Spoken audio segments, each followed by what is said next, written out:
So Kalanithi గారు, ఈ మధ్య విడాకులు అనేది సర్వసాధారణమైపోయాయి. అంటే ఇది వరకట్లో కొన్ని ఏళ్ళు భరించి వాళ్ళకి నచ్చక విడిపోయారు. ఇప్పుడు ఏంటంటే పెళ్ళైన 2 నెలలకే, పెళ్ళైన 6 నెలలకే విడాకులు తీసుకోవడం జరిగింది. సో మీ దగ్గరకు వచ్చిన కేస్ స్టడీ ఇందాక మనం డిస్కస్ చేస్తున్నట్లు పెళ్ళై 6 నెలలు కూడా కాకుండానే పెళ్లి కూతురు అంటే పెళ్లి కూతురు వాళ్ళ అమ్మాయి తరపు వాళ్ళ తల్లి ఉంటారు కదా, తీసుకెళ్ళిపోయారు. ఎందుకంటే అబ్బాయి వేరే అక్రమ సంబంధం పెట్టుకున్నారని చెప్పి. సో మరి అలా తీసుకెళ్లడం తప్ప రైటా? అసలు ఏం జరుగుతుంది ఈ విడాకుల వ్యవస్థలో? చాలా చాలా కేసులు నా దగ్గరకు వస్తున్నాయి అమ్మ. ఈ మధ్య కూడా ఒక కేసు వచ్చింది. భార్య భర్తల మధ్య మనస్పర్ధాలు వస్తే నేను చాలాసార్లు చెప్పాను కూడా, సర్దుకుపోలేదు తప్ప వెంటనే ఇల్లు విడిచి అలిగి పిల్లల్ని తీసుకొని వెళ్ళిపోతున్నారు చాలా మంది. అది చాలా తప్పది. వెళ్ళిపోయినా కూడా ఒక 10 రోజులు వారం రోజులు ఉండేసి మళ్ళీ పిల్ల యొక్క తల్లిదండ్రులు ఆ అమ్మాయిని నచ్చజెప్పి మళ్ళీ ఇంటికి కాపురానికి పంపించాలి. కానీ ఇవాళ రేపు అలాంటివి జరగట్లేదు. ఒకసారి పిల్ల అలిగి వెళ్ళిపోతే పిల్ల యొక్క తల్లిదండ్రులు అమ్మాయిని ప్రోత్సహిస్తున్నారు, ఎంకరేజ్ చేస్తున్నారు. దానివల్ల సంసారాలు డ్యామేజ్ చేసేస్తున్నారు వాళ్ళు.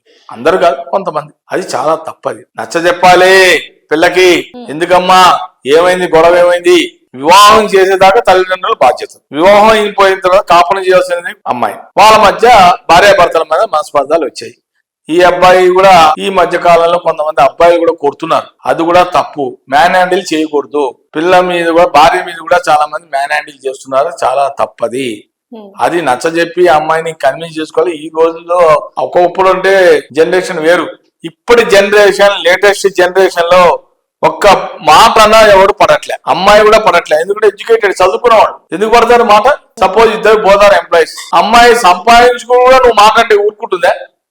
కొడితే ఊరుకుంటుందా? మరి కొట్టకూడదు కదా. మరి నువ్వు కూడా అర్థం చేసుకోవాలి కదా. ఇద్దరు చదువుకునే వాళ్ళే కదా. అలాంటప్పుడు కొట్టడం ఎందుకు? అలిగి వెళ్ళిపోవడం ఎందుకు? అమ్మాయి కోపం వచ్చి అమ్మాయి వెళ్ళిపోవడం, ఇతను కొట్టి ఇతను వచ్చి మళ్ళీ మనకు కాల్ చేయడం. సార్ ఏం చేయమంటారు సార్, మా భార్య నా వైపు ఇలా వెళ్ళిపోయింది సార్. ఏరా నువ్వు కొట్టావా అంటే కొట్టా, ఒక దెబ్బేసాను సార్.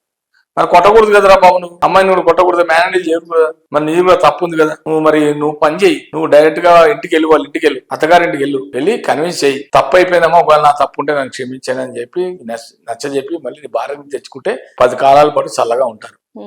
నువ్వు ఇగోకు పోయి నేను పోను, నేను వెళ్ళను, నేను ఎందుకు పోవాలి, అప్పటికి అహం అడ్డు వస్తుంది కదా. మగాడు కదా, అహం వస్తుంది. దాంతో ఆ అమ్మాయి తక్కువైందా, ఆ అమ్మాయికి అట్టించి ఆ అమ్మాయికి ఈగో. నేను ఎందుకు పోవాలి, మా ఆయన పిలవంది, మా ఆయన వచ్చి తీసుకెళ్ళాలను. మా ఆయన నన్ను కుట్టాడు కదా, కాబట్టి మా ఆయనే రావాలి. మా ఆయన వచ్చి తీసుకెళ్తే నేను వెళ్తా. ఈ రకంగా ఇప్పుడు జనరేషన్ లో నువ్వు అన్నావు కదా 6 నెలలు 8 నెలలు కోపాలు, క్లాషెస్, ఇద్దరి మధ్య ఈగోల వల్ల ఇవాళ 6 నెలలకే విడాకులు వచ్చే అవకాశాలు గానీ ఆ పరిస్థితులు గానీ ఉన్నాయంటారా? 6 నెలల విడాకులు రావు.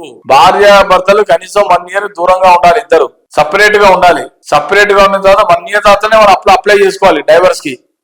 రోజు ఇలా 6 నెలలు అయితే రోజు 100 పెళ్లిళ్ళు అయితే అట్లా కాదు. డైవర్స్ కావాలన్నా మినిమం 1 year ఇద్దరు సపరేట్ గా ఉండాలి.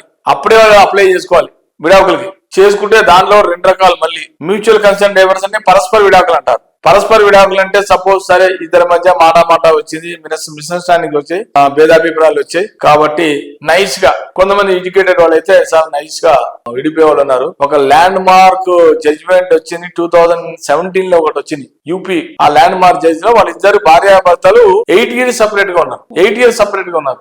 బాగా మాటలు మళ్ళీ మాట్లాడుకుంటారు, ఫోన్లలో వల్ల వాళ్ళకు సపరేట్ అయిపోయారు. కానీ 2017 లో వాళ్ళకి మ్యూచువల్ కన్సెంట్ డైవర్స్ వచ్చింది. తర్వాత డైవర్స్ అయ్యారు ఇద్దరు.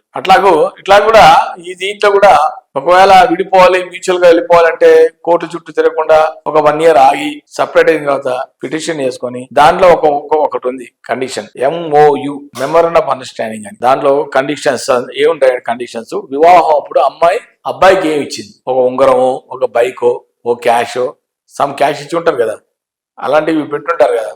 ఇతను కూడా అమ్మాయికి ఏమి పెట్టాడు. అమ్మాయి మళ్ళీ వివాహం చేసి పెళ్లి ఖర్చులు పెట్టుంటుంది. 10 లక్షలు 20 లక్షలు మ్యారేజ్ వాళ్ళు తీసుకొని అందరికి ఫుడ్ పెట్టి అన్ని రకాలు ఫోటోలు, వీడియోలు, ఖర్చులు ఉంటాయి కదా, ఎక్స్పెన్సెస్. నేను నా వివాహానికి నేను ఇంత ఖర్చు పెట్టా. సరే అతను అమ్మాయి గోల్డ్ పెట్టుంటాడు. గోల్డ్, రింగు, మంగళసూత్రం అన్ని అబ్బాయి. ఇద్దరు మ్యాచ్ చేసుకొని నువ్వు నాకేమి ఇచ్చా, నేను నీకు ఇచ్చా అని చెప్పి ఒక స్టేట్మెంట్ లాగా రాసేసుకొని, MOU లాగా రాసుకొని ఇద్దరు సంతకాలు పెట్టేసిన తర్వాత ఇది పిటిషన్ తో పాటు కోర్టులో ఒక 1 year తర్వాత దాన్ని ఏమంటారు, మ్యూచువల్ కన్సెంట్ డైవర్స్ అని కానీ మీరు అప్లై చేసుకుంటే ఆ తర్వాత మీకు 6 నెలల్లో విడాకులు వచ్చేస్తాయి. అది మ్యూచువల్. కంటెస్టెడ్ డైవర్స్ అంటే అది క్రూరత్వంగా, క్రూయాలిటీ, భార్యని కొట్టి కొట్టడం, తాగొచ్చి కొట్టడం, ఇదేమన్నా mutual consent according to section 13B of Hindu marriage act 1955 ప్రకారంగా ఇది mutual consent. Contested divert according to section 13(1)IA of Hindu marriage act, అది కంటెస్టెడ్ అయితే ఆ సెక్షన్ వాడతారు. కాబట్టి దాంట్లో ఏంటంటే ఒక 7-8 కండిషన్స్. ఇతను ఇల్లీగల్ గా వేరే అమ్మాయితో తిరుగుతున్నట్టుగా, లేదా రోజు తాగొచ్చి కొట్టడం, లేకపోతే ఇతనికి అమ్మాయికి బోత్ సైడ్స్, ఇతనికి అనారోగ్యం లేదా అమ్మాయికి అనారోగ్యం, అమ్మాయి అక్రమంగా వేరే వాళ్ళు ఇల్లీగల్ అఫైర్స్, అమ్మాయి అయినా అవ్వచ్చు అబ్బాయి అయినా అవ్వచ్చు. దీనిని కంటెస్టెడ్ డైవర్స్ అంటే క్రూయాలిటీ, క్రూరత్వం, అతను అబ్బాయి అవ్వచ్చు అమ్మాయి. ఇలాంటి డైవర్స్లు కనీసం 3 ఏళ్ళ నుంచి 4 ఏళ్ళు పడుతుంది. అది చాలా లాంగ్ ప్రాసెస్, అది చాలా డిలే అది. కానీ మ్యూచువల్ కంటెంట్ డైవర్స్ అయితే నీకు 1 year సపరేట్ అయిన 6 months లోపల వచ్చేస్తుంది. ఇది supreme court latest judgement. Thank you so much Kalyani గారు.